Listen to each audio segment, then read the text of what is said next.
Prithvi Shantirantariksha Shantir Dyav Shantir Disha Shantiravantara Disha Shantiragni Shantir Vayu Shantiraditya Shantish Chandrama Shantir Nakshatrani Shantirapa Shantiroshadaya Shantir Vanaspataya Shantir Gau Shantiraja Shantirashva Shanti Purusha Shantir Brahma Shantir Brahmana Shanti Shantireva Shanti Shantirme Astu Shantihi. May there be peace on earth and in the sky.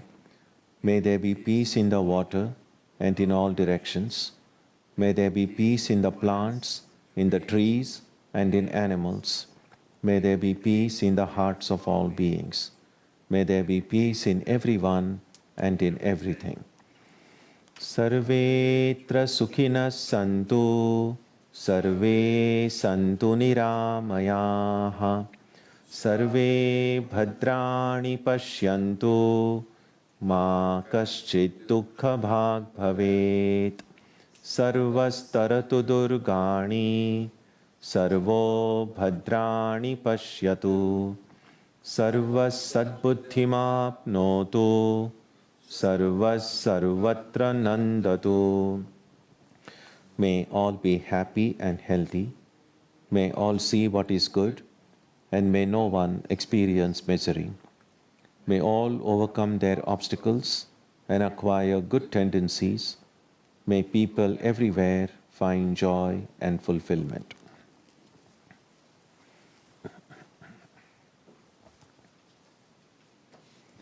Let us now spend some time touching the center of peace and joy in our hearts.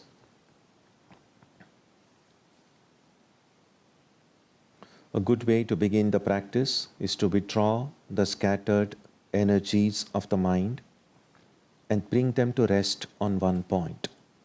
That point can be our own breathing. Let us therefore practice breathing with awareness. As we breathe in, let us visualize that our body and mind are being filled with love, strength, and compassion. And as we breathe out, let us release all the stress, anxiety, and exhaustion in the body and mind. Let us practice this way for a while.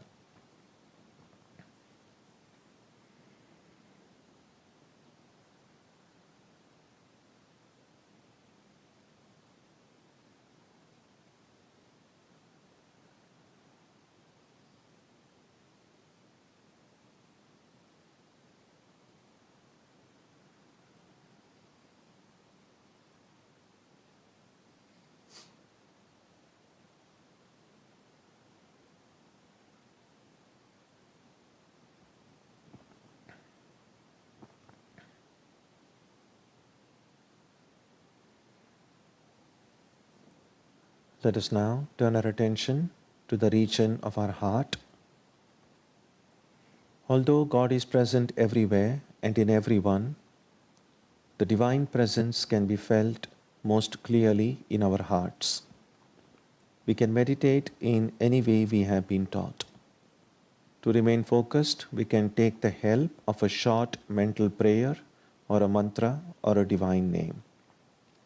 Let us now spend some time dwelling on the presence of God in our hearts.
Asatoma Satkamaya Tamasoma Jyotirgamaya Mrityorma Amritam Gamaya Aviravirmayedhi Rudrayatte Dakshinam Mukham Te Namam Pahi Nityam.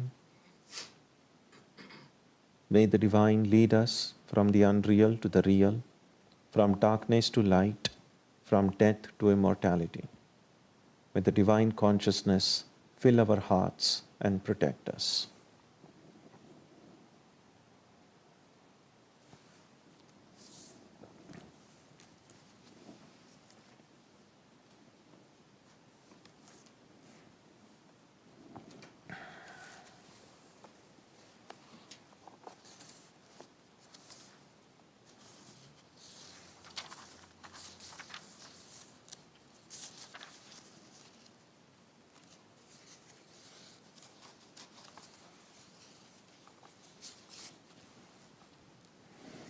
In this section of the chapter 18, we saw last time how Krishna is describing the various kinds of renunciation, Tyaga.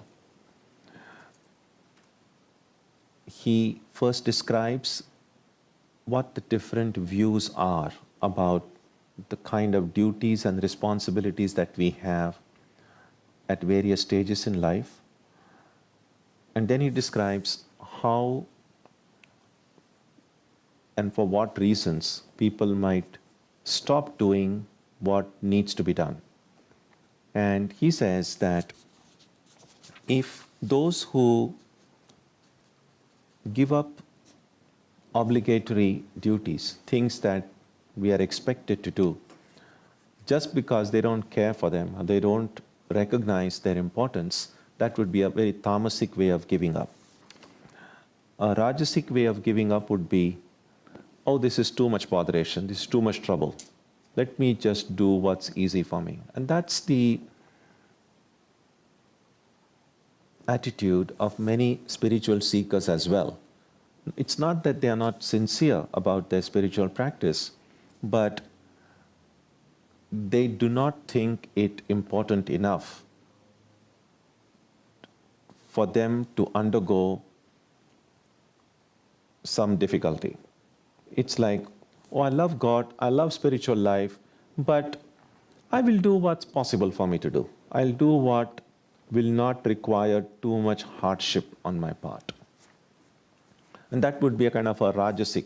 So we give up a part of our spiritual obligations or our requirements because that's too much hassle, that's too much trouble. And then Krishna described what would be a sattvika way of giving up would be, as we saw in verse 9, when obligatory work is performed, Arjuna, only because it ought to be done, giving up attachment for it and its fruit, that relinquishment is regarded as sattvika. In other words, a sattvika person does what needs to be done just because it needs to be done. A sattvika person does what is good just because it is good. Or does what is right just because it is right. Not with the intention of gaining anything thereby. Not with the intention of, let me put it this way, there is no self-interest involved. A sattvika person does what needs to be done. And it's the characteristic of such a person now that is described in verse number 10, which we will study now. Let's chant together. Nadveshtya kushalam karma kushale nanushajjate tyagi sattva samavishto medhavi chinna samshayaha. The relinquisher endued with sattva and a steady understanding, having his doubts resolved, neither hates disagreeable work nor is attached to agreeable work.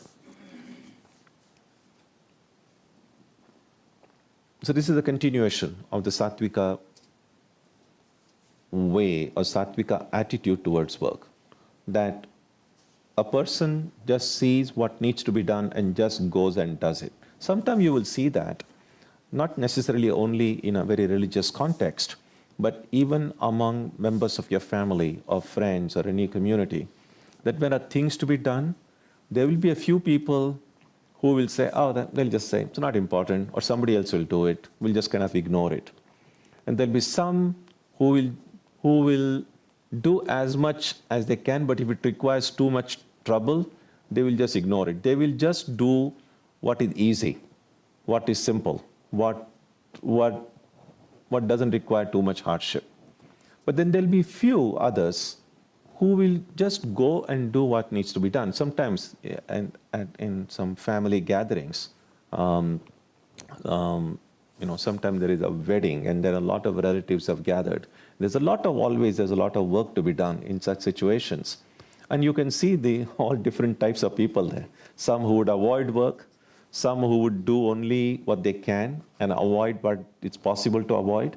And there'll be some others who will just quietly go about and do everything without making a big show about it, without even, many times many people won't even know who did a certain work. They just go quietly and do it just because it needs to be done. Exactly the same thing happens in our spiritual life as well.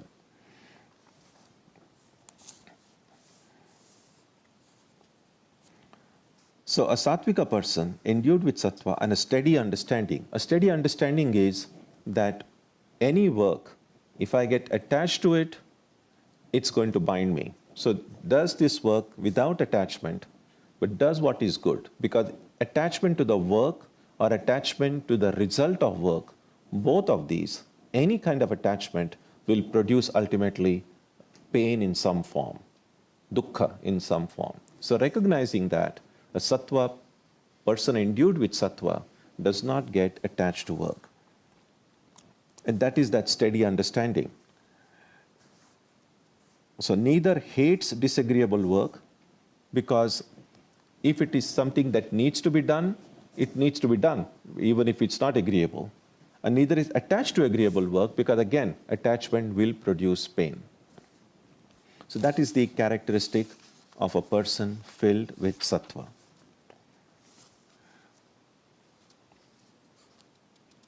Now, one possible question can be, if work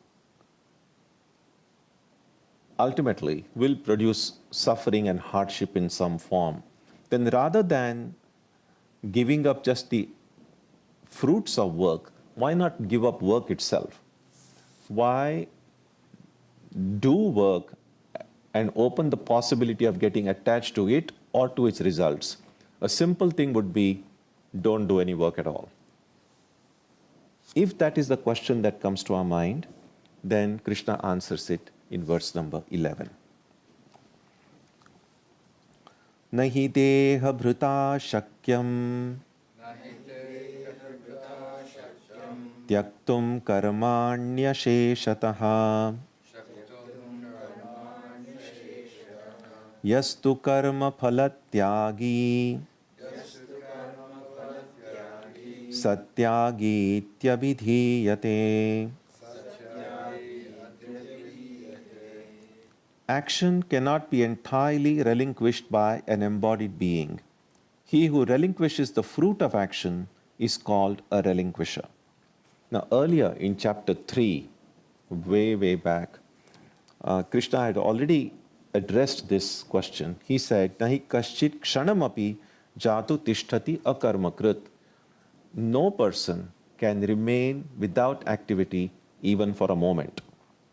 And we saw what activity means here. Normally, sometimes we use work in a very limited sense. So sometimes when two people meet, say, first time, and sometimes it's not unusual for them to say, what do you do? Or what work do you do? And in that time, what we really mean by work is, well, how do you earn your livelihood? What kind of job you hold? But when the word work or activity is used in the Gita, it's not simply in terms of what kind of job you do. It's any kind of activity. An activity implies motion. I mean, that motion can be either physical or mental. So even thinking is an activity. Even walking is an activity. Eating is an activity. Now, can anyone say, well, work is a problem because work creates bondage, I will not work. But I would like to eat every day. I would still like to breathe. I would still like to do, well, as long as everything that I do with the awareness that I am doing it, that is work. When we breathe and we know it's I'm who is breathing, not someone else is not breathing for me. I'm the one who is eating. I'm the one who is sleeping. I'm the one who is resting. As long as that I is there, that I is the karta, is the agent of action. And as long as the I is present, work is being done. The only time we could say that we are not doing any work is when you are fast asleep. Even in dream, your dream self has an I. Dream also sometimes you can go for a run and you can eat and you can do lots of things. So there is a kind of a dream ego. But in deep sleep, that is the only time no work is being done because there is no one to do it. There is no sense of I.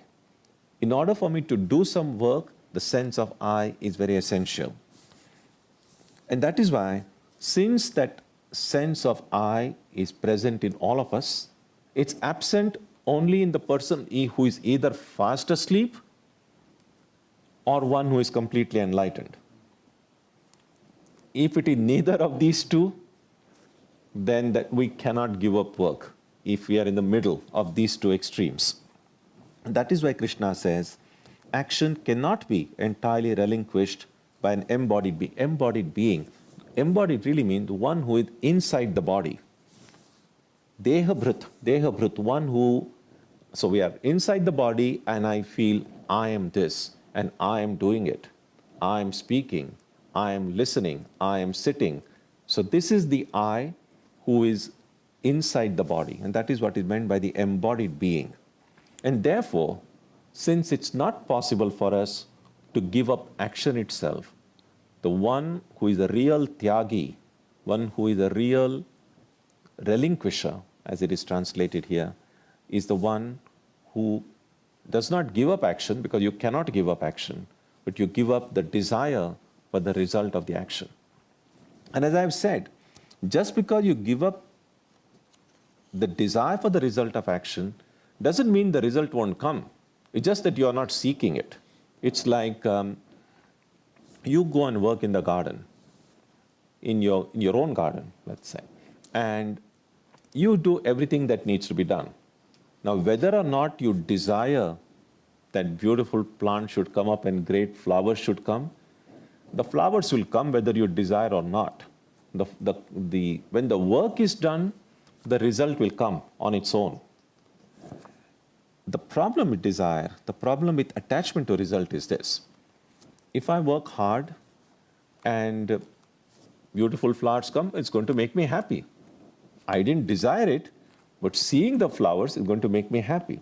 On the other hand, if I worked hard and I was desiring, I hope some beautiful flowers come, and I was kind of hoping and attached to the results, and let's say just when the flowers are supposed to bloom, there's a snowstorm. All your flowers are destroyed. Then you're going to be miserable because that's what you were wanted it and it didn't happen. So when something that we want doesn't happen, it's going to make us miserable. And then you say, I'm not going to want anything. I'm going to do what needs to be done, and then the results will take care of themselves. That's the ideal a sattvika person has. Verse 12. Anishtamishtam mishrancha trividham karmana phalam bhavatya tyaginam pretya natu sannyasinam kvachit. The threefold fruit of action, disagreeable, agreeable, and mixed, accrues to non-relinquishers after death, but never to relinquishers.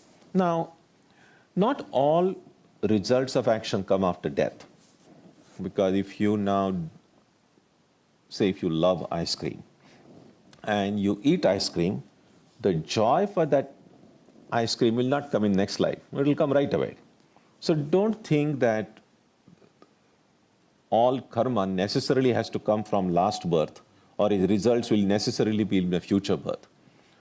All that we know is every karma will yield its result. It could be after 5 minutes, it could be after 5 hours, it could be after 5 years. And if not in this life, it will be in a future life. That's all that we know. Now, here is specifically speaking about the kind of results that are accrued after death. And in general, it is said that there are 3 kinds of results that can occur, the results of the work that we do. And he simply calls it Ishtam, Anishtam, Mishram. Ishtam means agreeable, something that is pleasant. Anishtam, unpleasant. Mishram, mixed. And it's not only after death. You will see sometimes the results in this life itself. Sometimes some results are great in every way. It makes us happy. Sometimes some results are terrible, and it makes us unhappy. Then there are some results which are kind of mixed, which are like parts of it make you happy, and parts of it make you unhappy.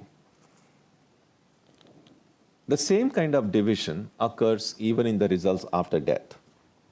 And in general, we might say that the pleasant effects of action after death would be, well, I go to heaven, live with the Lord, with the gods and angels, and drink a lot of celestial wine, somaras, and there's a lot of music and dance, and spend time happily. Would say that one might say is a very pleasant result. The unpleasant result, of course, you go to the other place. Well, and then there are many different kinds of hells described in different books, in different traditions. Choose and pick whichever you like. It's very difficult to like any of those places, really. In fact, there is one, among the Hindus, there is one Purana called Garuda Purana, which specializes in this description of hells. So if you want to know how wild human imagination can go, and what kind of tortures we can think of, pick up a book, copy of Garuda Purana, and see how many kinds of hells are there. Now, going to any of those kind of terrible places after death, generically called hell, we would say it's a very unpleasant, very terrible result. Now, what about the mixed result? And books often say being born here. Being born as human beings would be said mixed result. Because by and large, if you ask anyone, how would you describe your life? And very rarely, if we are honest enough, will anyone say, oh, my life is just filled with joy, or I have had nothing but misery in my life. Sometimes people say that, but they are not really being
it is these people who will experience one or the other of these results, but never to relinquish us. Now, why would someone who has given up the results of action not experience the results?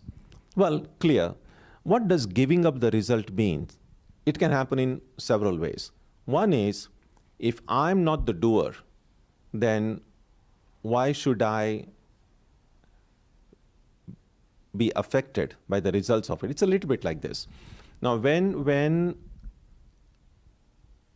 let's see, if some crime has been committed, let's say, and the burden in a legal case would be for the prosecution to show that this person who is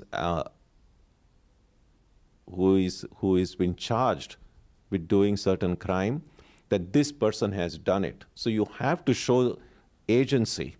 This person has done it. If this person has not done it, then that person can't be charged with action. Now, in order for me to experience the results of my action, this person should have done this action. Now, if this person, okay, what I'm saying is this. If a person does it without feeling a sense of I here, then that person has not really done it. And now I think it's getting a little bit complicated. Let me see how best to express it.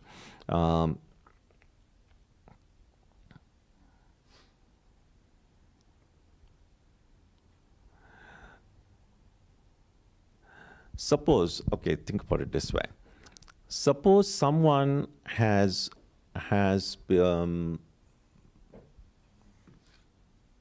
committed a crime under hypnosis, that this person had no idea what he or she was doing, but someone else was controlling that person. Now, will this person be charged with the crime which is conclusively proved that this person did not even have the sense that I am doing this?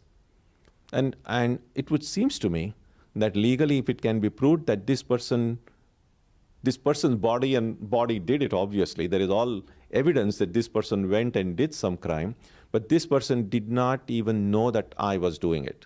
If this can be legally proved, then that person can't be charged. That person would have to be left as free.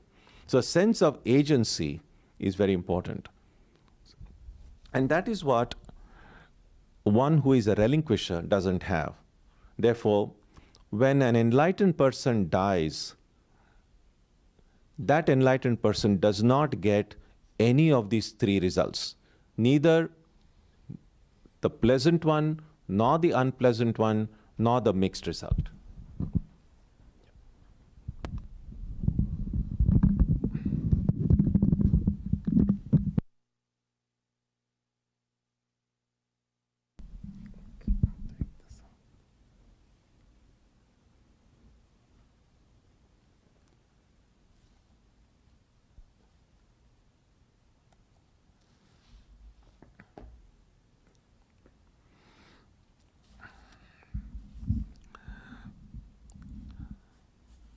So that is the difference between an enlightened being and an unenlightened being. An enlightened, and that's why the idea of rebirth. One who is enlightened will not be born again, meaning will not get either of these three results because there is no sense of I. As long as I have the sense of I will have to remain in this samsara. I will have to die, I'll have to be born again and keep on doing it as long as this sense of I is there. So the main culprit, if you like, is the sense of I. Sometimes people think, and that's that while this life is such a problem, let me just commit suicide. Now, suicide is not really a solution to a problem because the sense of I remains quite intact. The most that can happen is this body goes away if the suicide attempt is successful, but another body comes. And that's kind of a random lottery. You have no idea what kind of a body and in what kind of environment it'll come. And if you hated going to school now, if you're born again, you have to go to school once again. So everything that you hated in life can come back to you. So ending life is never a solution, because the problem is not the body, the problem is the sense of I. And the sense of I is not in the body. The sense of I, the problem is in the mind. And mind is something that survives death. The mind doesn't end when the body ends. Verse 13. Panchaitani mahabaho karanani nibodhame sankhye kritante proktani siddhaye sarvakarmanam. Learn from me, O mighty armed one, these 5 causes for the accomplishment of all work, as declared in the wisdom which is the end of all action. So here is this question then, because the earlier verse said that it's only those who do not renounce action in the right way, they are the ones who get the result of the action, while the enlightened ones, the one who give up, will not get the result. And the question is, how come if I do some work, I have to get the result? How is it possible for someone to do work and not get the result? Now that question is answered in verse number 13, which we read just now. So what Krishna says is, learn from me that every action has 5 causes. There are 5 things essential for any work to succeed. And he'll describe in the succeeding verses what those verses are. So without those 5 things, no work will reach its fulfillment. So it's not just about the one who is doing the work. There are more things than that. And that's described in verse number 14. Adhishthanam tatha karta karanam cha prithak vidham vividhascha prithak cheshta daivam chaivatra panchamam. The seat of action and likewise the agent, the various senses, the different and manifold efforts, the presiding divinity being the 5th of these. So there are 5 things necessary. First, the seat of action. And adhishthanam, that means the body. The body is absolutely necessary for any work to be done. Even the work that you do in your dreams, there is the dream body doing it. Your waking body is asleep. But even if you feel thirsty and want to drink water in your dream, the sleeping body can't do anything, it's asleep. The dream person, your dream self, has to get up and get water for you. So there is action involved even in dream. So, and that body is the seat of action, adhishthanam. Likewise the agent. So there has to be someone with the sense of agency, the sense of I. So first, where the action occurs, or through which the action occurs, the body, the sense of I. Karanancha prithak vidam, the various senses. Now we need senses. We have 5 senses of knowledge. Eyes, the sense of seeing, hearing, smelling, tasting, touching, all these are necessary for action, activity. And then there are 5 senses of action also. So we need the senses and then the manifold efforts. In order to do any work, you need effort, you need energy. There is willpower involved and there is energy necessary. Some kind of energy is used up, power is used. So prana in Sanskrit. So prana is necessary, the senses, the indriyas are necessary, the agent, ahankar is necessary, and sharira, the body, is necessary. And then the 5th one, daivam, the presiding divinity. But daivam is really it's described in different ways, but all that we can say here is, I think, best way to describe it is the fifth mysterious element. And I say this because sometime you will see that everything is done perfectly. All work that needs to be done is done exactly as it ought to be done. Your physical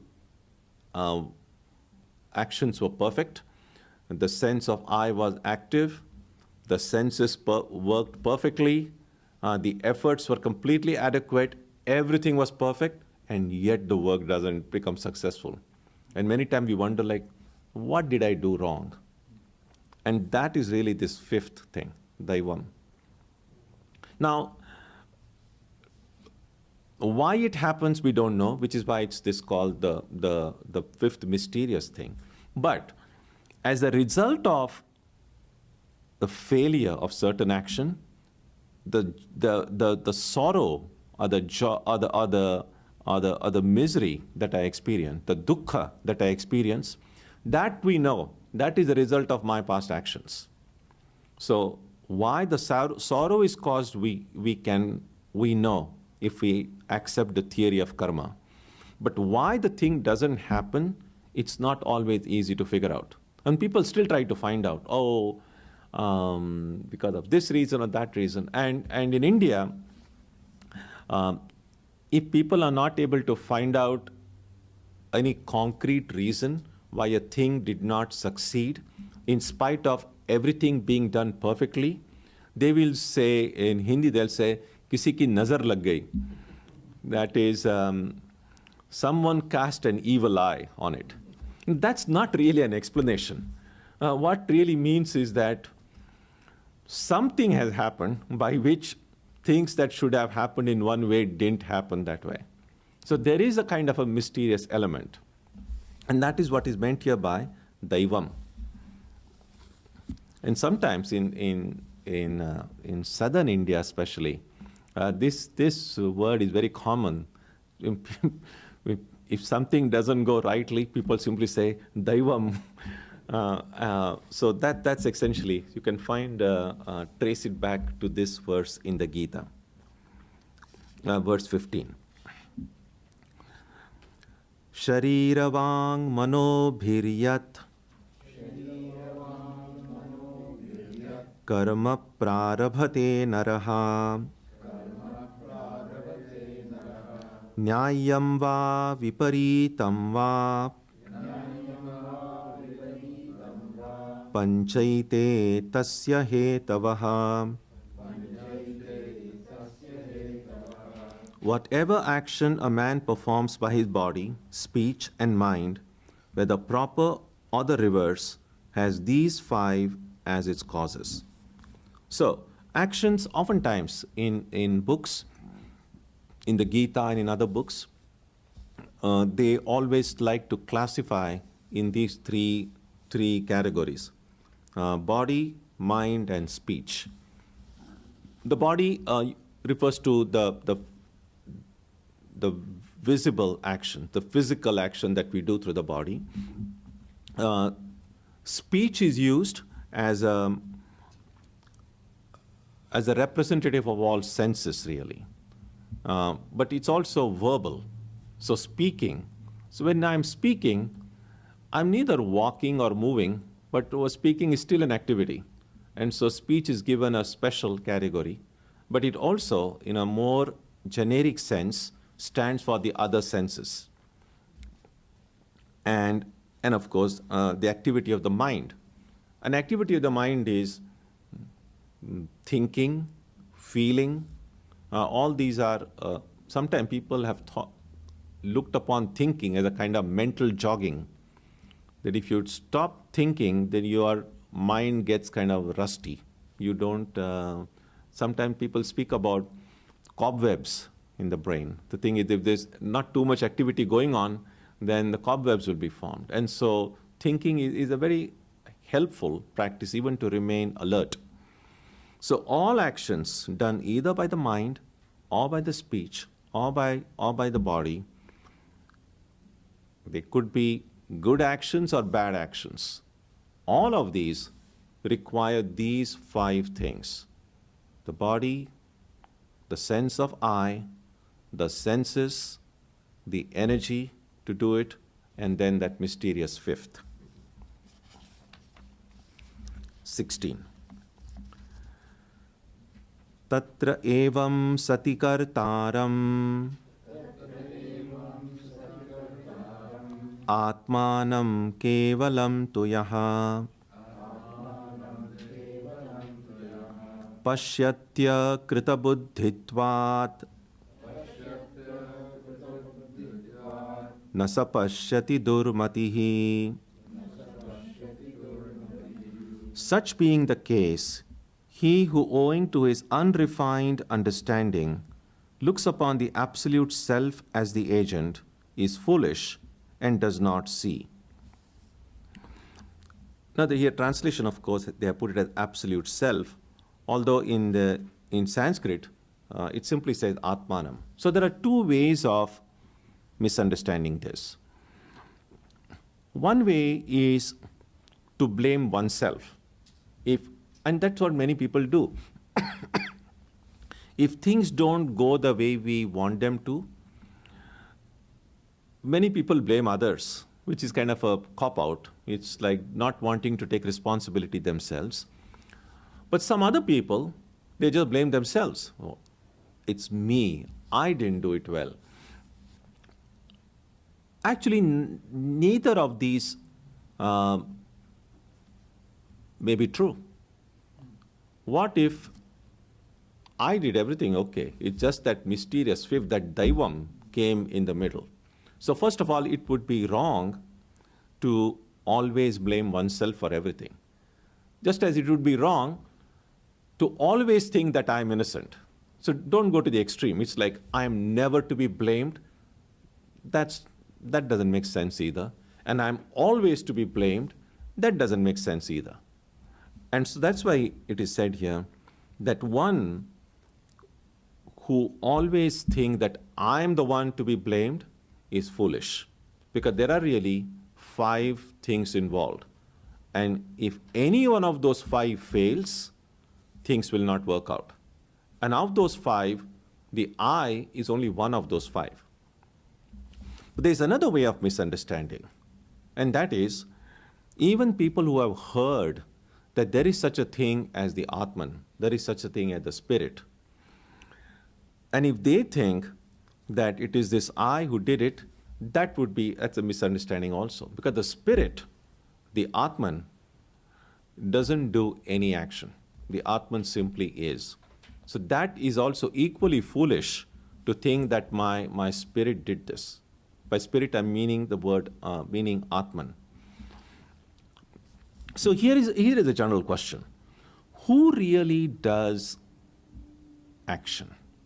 How is action even possible? Think about it this way.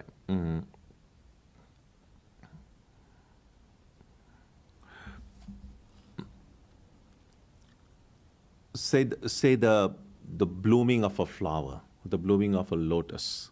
Now, we know that there are many flowers which bloom when there is sunlight. It gets the light of the sun and the flowers bloom. Now, who is doing the action here? We know that without the sun, the flower wouldn't have bloomed. Now, is the sun doing any work? Or it's the flower, the things in the flower, where there is actual movement, the flower is doing work. Now, we know that the flower by itself cannot bloom. You just keep a flower locked up inside a room, the flower will never bloom. On the other hand, you just let the sunlight come and there is nothing there. And if there is an unbloomed flower, if there is no unbloomed flower, the sun cannot do anything. So the sun by itself cannot bloom a flower. The unbloomed flower by itself cannot bloom itself. It's a combination of the sunlight and the presence of an unbloomed flower that is necessary for that action to occur.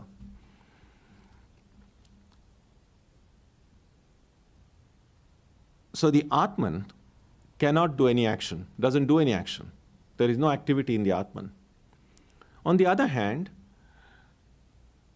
the body and mind, if it is not conscious, let's say after death,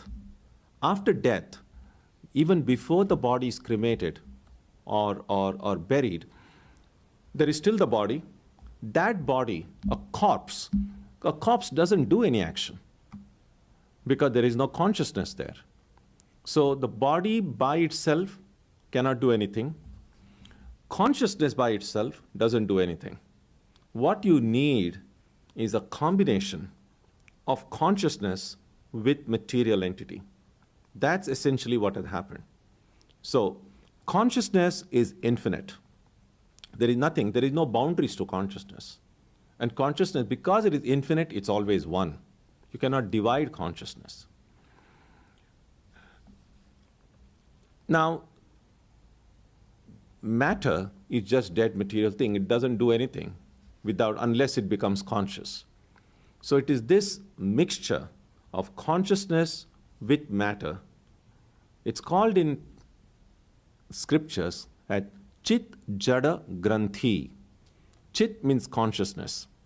Remember the Sat Chit Ananda? The Chit is consciousness. So Chit Jada means matter, dead matter, all these material things like this.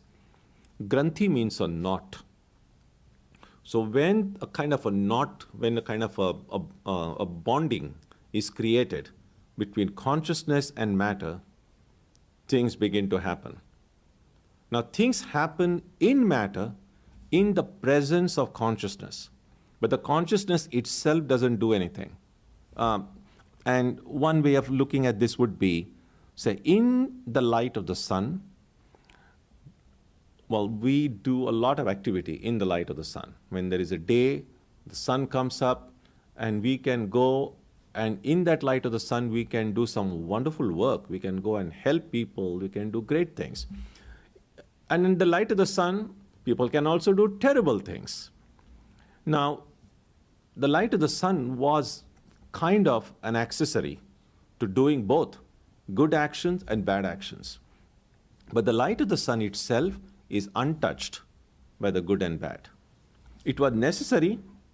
Without that light, people couldn't have done either good or bad, but it itself remains untouched. In the same way, consciousness is absolutely necessary for the body, mind, senses, and everything to do things. Now, sometimes the body, mind, and senses might do good things, sometimes they may do bad things. But whether it is good or bad, consciousness itself remains unaffected, untouched. And an enlightened being is one who knows that I am that consciousness.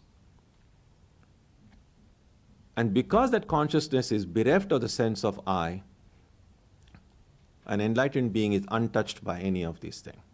But an ignorant person, like all of us, when we look upon the body, mind as myself, as I, we then attribute agency to consciousness and then say, I did this, I did that, when the real I is the spirit.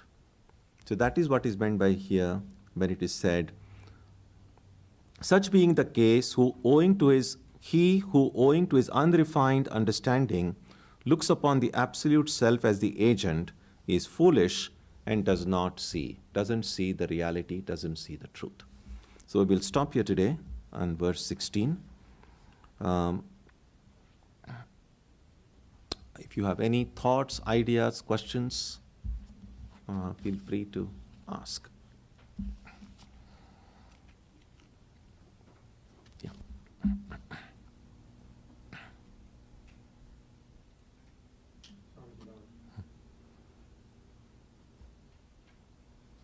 Namaskar. I think it was in verse 10 where you talked about sattvic action, where the contrast between agreeable action and disagreeable action, where you said that a person steeped in sattvic activity would be indifferent to either.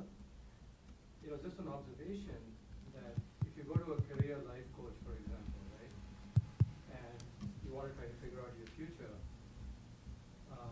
and they start guiding you, one of the first things they ask you is, what are you passionate about? What do you really like to do? What are your skills? And so it seems interesting that that idea is in contrast to what Krishna has talked about in the Gita, as accepting work that comes along, being indifferent to whether you're truly good at it or passionate about it, but to just accept it as Hari Prasadam and do it in a detached sort of way without seeking its reward and fruit. So that was just a thought. I mean, I don't know if you have any comments on it, but the other idea was that when you spoke about the Atman being unaffected and not the doer of activity, and neither the body being, sort of active, but that entity in between, which is that hybrid entity, which is part consciousness and part kind of jada or inert. Yeah, it's not. I don't think calling it part would be a mistake. It's not a part. It's just that a combination of the two, a seeming combination, because the two are like as opposed to one another as light and darkness. So they cannot really combine. So that which cannot combine seems to have combined, and which is why it's called Maya. Yeah, go ahead. Yeah. Right. So that idea of that entity, in fact, is an unreal entity. Doership actually does not exist in the Atman. If the Atman is the only true I, so one, in a sense, does not need to really concern oneself too much with activity, because the truth, if one is truly pursuing, the idea of reality and truth, one needs to only concern oneself with what is actually true. And it is the unreal entity, the reflected entity, the antakarana, which actually is the doer. And therefore, it's an idea that, for example, people who are pursuing vichara might actually think about more. But the Gita is certainly written from the standpoint of someone who perhaps, isn't temperamentally suited to inquiry and sort of, understanding the Atman as separate from oneself. And therefore, Krishna, I believe, talks about all the various types of activity and sort of detaching oneself from the fruits of activity and so on. Yeah, I mean, you have to see the context here. He's giving this teaching to Arjuna, who has a dilemma about what I should do or what I shouldn't do. I mean, what he's trying to show is, what does doing mean? What does success in an activity mean? Who is the one who is actually doing it? Who is the one who is affected by the results of the action, and so on? And so ultimately it does come down to that question about who is the one who is doing it. And about the interview thing that you asked, I think if you're asked what you're passionate about, it's nothing wrong in being passionate about something. It's not that one has to be like, well, what? See, when you're saying doing everything that needs to be done, doesn't mean that I should not be passionate about anything. Clearly, when there is a mind, there are certain kind of things I will like, certain things of kind I may not like. But that should not prevent me from doing what ought to be done, doing what is right because it is right. Because oftentimes, when people go for an interview and when they are asked a question like that, what are you passionate about? I would think if that person is a Vedanta student, that person would really say what he or she is passionate about. But oftentimes the answers that people give in interviews is not about what they feel, but what they want the interviewee to hear. What kind of answer would get me the job? So they are not really being sincere always. That's the thing. If what I am passionate about is not something that will get me the job, I'm probably not going to tell that. That's the thing. Yeah.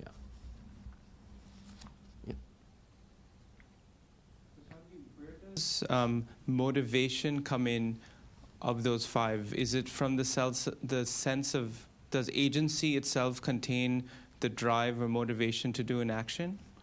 Well, any kind of motivation comes from a sense of want. That, I mean, if I don't want anything,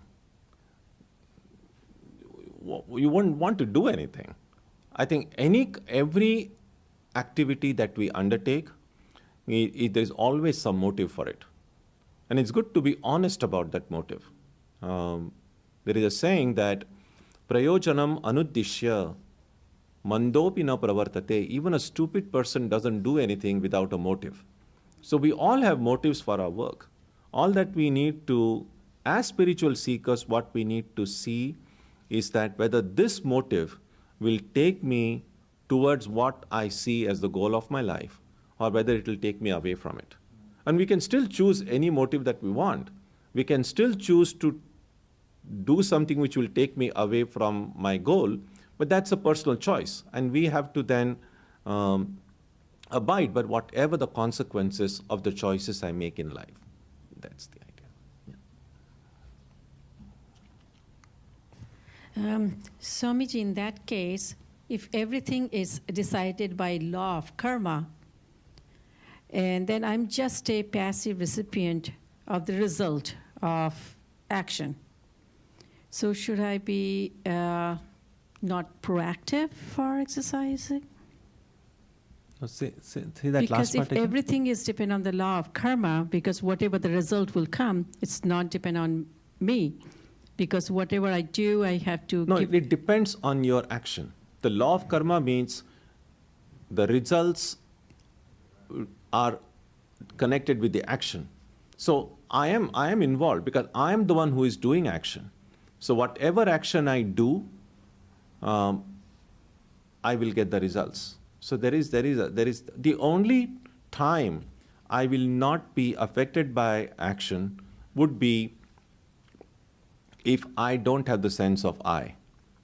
It's a little bit like sometimes we send now monthly flyers that we send about our programs, and sometimes some people when they move, and if they've informed the post office of their changed address, and then the post office forwards the mail to them. But sometimes people move and they don't inform the post office. And when the mailman goes to deliver the letter, find that, well, that person is no longer there. And so then it bounces back because we have this address service request. And so those undelivered flyers come back with the saying, the recipient not found. So it goes back to the sender. I think this is not an exact analogy, but it's a little bit like this. As long as the recipient is this I, and I do the work, this karma, law of karma, I'm just kidding, but karma is searching. Well, who is the one who did this action? Here is this I, deliver the result to this I. Now, over time, if my I is gone, I just say, well, Lord, you are doing everything. So this I is missing, and the law of karma comes to deliver the result, there is nobody to deliver it to. And so, while we cannot stop doing actions, what we can do is to don't leave a forwarding address. Stop the I. A jnani, in the path of Jnana Yoga, says, I am the Atman. I'm not the body, I'm not the mind, and all action happens in body and mind. They are not me, and I'm not doing anything. A bhakta, a devotee says, everything happened by the will of God. God is doing everything, not me. Now, it's not just saying it. I mean, people can say it. It's not just about saying it, but everything that I do I really feel I'm not doing it? They say in a path of devotion, bhakti, that highest devotion, that highest state when one is immersed fully with that love of God, the presence of God everywhere, that person knows that I cannot even take my next breath unless God wills it. I cannot take a next step unless God wills it. When that sense of I will go, then I can truly say God is doing everything. For us, it's easy to read in books, read the lives of saints, and then repeat like a parrot, well, God does everything. Well, deep down, I'm doing everything. So it's not about saying it. It's about actually experiencing it that way. Yeah.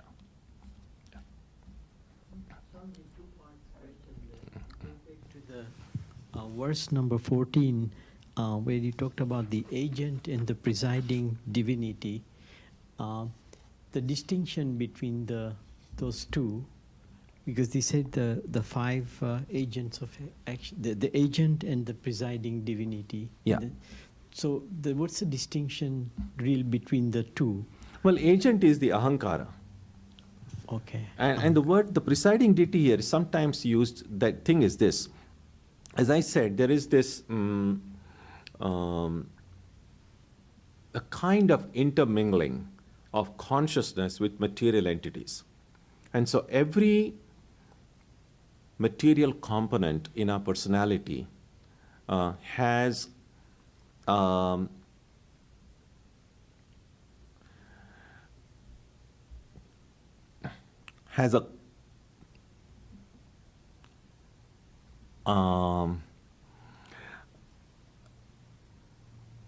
let me put it this way. Just like behind my whole personality is the Atman, which is consciousness.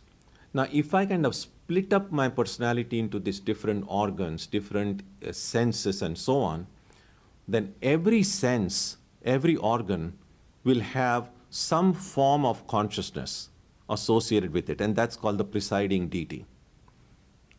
And so, for instance, now, the presiding deity of the mind is often considered moon. Now, not this satellite moon. We know what is there now. So even the words Surya and Chandra that are used in our text, which get translated as sun and moon, do not confuse them with this astronomical body, sun and moon. Those, the Chandra and Surya are actually the Adhishtatri Devatas, presiding deities. And so, but there may be, probably there is some connection of why they named it this way. For instance, the presiding deity of the mind is considered the moon. And sometimes it is seen, even through experience, that some people's mental states are affected by the phases of the moon.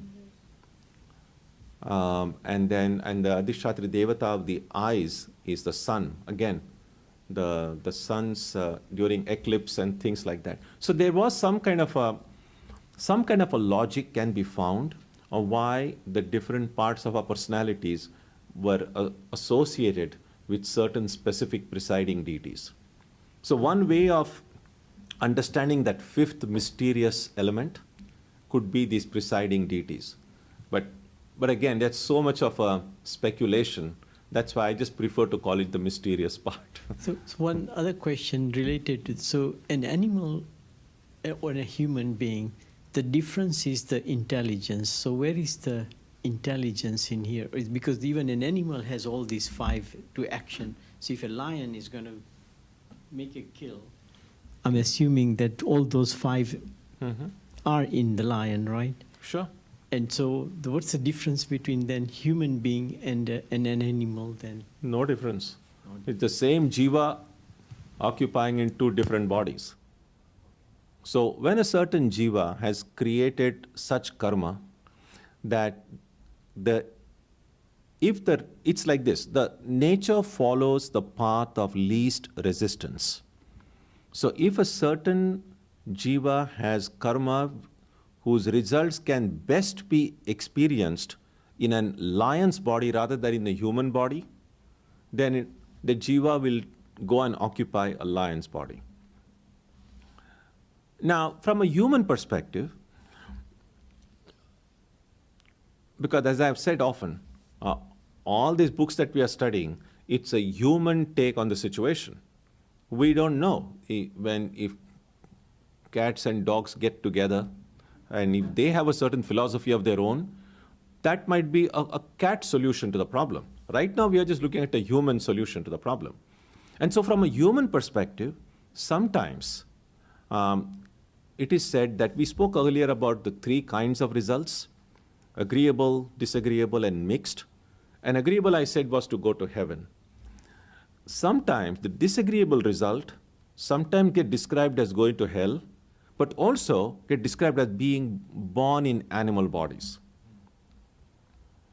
Now, as I said, this is a human take on the situation.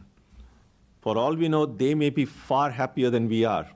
But it seems like, for instance, some of the kind of joys that are available to us as human beings, since we put ourselves higher on the evolutionary ladder, some of the subtle joys of, say, some classical music, listening to it, or some subtle, very certain dishes that you can enjoy, or enjoy solving a mathematical problem, or enjoying a movie. And from our perspective, well, cats and dogs are deprived of that joy. And so that's kind of little inferior. Again, as I said, that could be one way of looking at it. But in reality, there is no difference. For all we know, since we have come and taken birth according to this way of thinking, God knows how many times, it's possible that the jiva who is presently in this body may have in past been in some animal body, maybe in a lion's body. We might have been lions ourselves. Who knows? Yeah.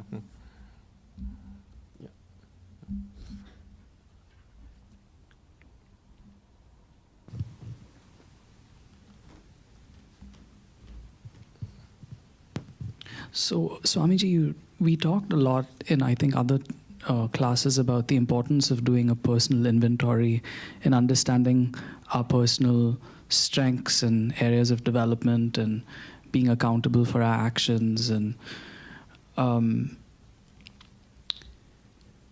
we also talked about consciousness being one and undivided. So in this relative plane that we are in right now, this personal inventory and taking accountability, to me, sounds like we are strengthening this concept of I. Whereas everything is one and God is acting through me. So how does one reconcile having... You cannot reconcile. There's no reconciling it. Okay. It's like this. Say, when a person goes to sleep and then starts dreaming, and in that dream, that person, let's say, meets with a major accident in the dream. And then, of course, the 911 comes and extremely painful. There's multiple fractures, goes rushed to the hospital, lot of surgery, and is in rehab for 2 years. Now, all that pain and all that thing is very real as long as you're dreaming. You can't really say, well, so that pain and that suffering cannot be reconciled with this sleeping person who is sleeping. Although, we'll say, well, really, nothing has happened. This person is comfortably asleep in his or her bed. All this is happening in the dream, but the suffering in the dream cannot be reconciled with the peaceful, not rather peaceful, but sleep of this person. So it's a kind of a quantum jump. That dream has to break in order for the person to know none of that was real. So there is no reconciling here. As long as I have the sense of I will have the joy and sorrow, and this cannot be reconciled with that one infinite being. In order to see that one infinite being, this dream has to go. You cannot have both. Yeah. Srikant? Swamiji, I think often you told us that we cannot be without doing any job, or always we are doing some karma. And you gave the example that it is the deep sleep when we don't do anything. But I feel that when I go to sleep, I want to have relaxation. That's why I go to sleep. And when I get up, actually I feel relaxed. So there is something happening. So how do you say that no karma is happening? I'm still breathing when I'm sleeping, or even in deep sleep. So there is some karma happening all the time. No. The feeling of contentment and the rest that you feel in the morning is a result. It's a memory of what you experienced in deep sleep. And in deep sleep, you experienced complete peace and contentment precisely because there was no activity there. So, but the result is happening, that means some karma must have happened. Oh, sure, of course. But that karma, that's why it is said, Gahana karmano gatihi. The mistake you're making is thinking that that result I experience after waking up is immediately because of the karma done in deep sleep. That connection is wrong. Definitely, if you have experienced joy, that's definitely a result of some karma. But there is no way to prove that that karma occurred in that deep sleep. In fact, the joy that you experience in the morning is actually a memory of the joy that you experienced while you are asleep. So in deep sleep, you're not doing any karma. In deep sleep, actually, you are experiencing the result of karma. And what you're doing in the morning is a memory. You say, oh, I slept so well. I didn't know anything. So you're really remembering what you experienced. Okay. Thank you. Yeah. Okay. So we'll stop here. There's a lot to discuss, and then when we meet next time, we'll continue with the discussion. Om Jananim Saratam Devim Ramakrishnam Jagadgurum Padapadme Tayo Shritva Pranamami Muhur Muhu. We bow down to Sri Ramakrishna and Holy Mother. Again and again. So we will continue with this after a substantial length of time now. So this will be the last Gita class for this year. And next year, of course, next week, everyone will be in the midst of their Christmas celebrations. And in January, we have the winter recess. And so the next time we will meet for the Gita will be in February. So our next program will be on Saturday, the Christmas Eve celebration at 6:30. As we do, there'll be carols and singing and prayer, worship, reading from the Bible, and refreshment. So all of you are welcome on Saturday evening at 6:30 for Christmas Eve. And because we have the Christmas Eve celebration on Saturday evening, the Sunday we will not have a satsang. So Sunday there will not be the service. And next week we will not even have Advaita and meditation in the evening. So after Christmas Eve, our next thing will be on 1st of January. That's a Sunday also, right? Yeah. 1st of January, yes. So 1st of January we meet after Christmas Eve, and then we have the Kalpataru festival. As we do every year at 11 o'clock, we'll have a short puja, prayer, meditation, reading about the Kalpataru event, and then some reflection on that, followed by potluck lunch. So that will be on the 1st. And after that, we'll close for a month, and then we reopen on February 5th with birthday puja for Swami Vivekananda. So that's the upcoming programs.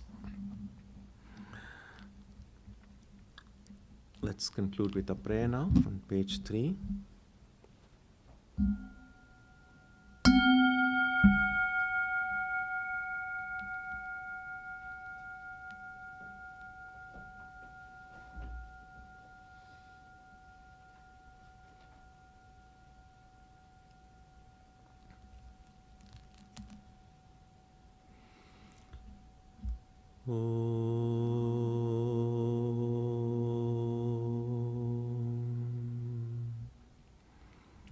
May the Divine Being, who is the Father in heaven of the Christians, Holy One of the Jewish faith, Allah of the Muslims, Buddha of the Buddhists, Tao of the Taoists, Ahura Mazda of the Zoroastrians, the Great Spirit of the Native Americans, and Brahman of the Hindus, Lead us from the unreal to the real, from darkness to light, from death to immortality. May we be granted strength, freedom, and clear understanding. May we learn to see God in our own hearts and in everyone around us. May God bless us all and fill our hearts with gratitude, grace, and love. Om Shanti Shanti Shanti. Peace, peace, peace be unto you.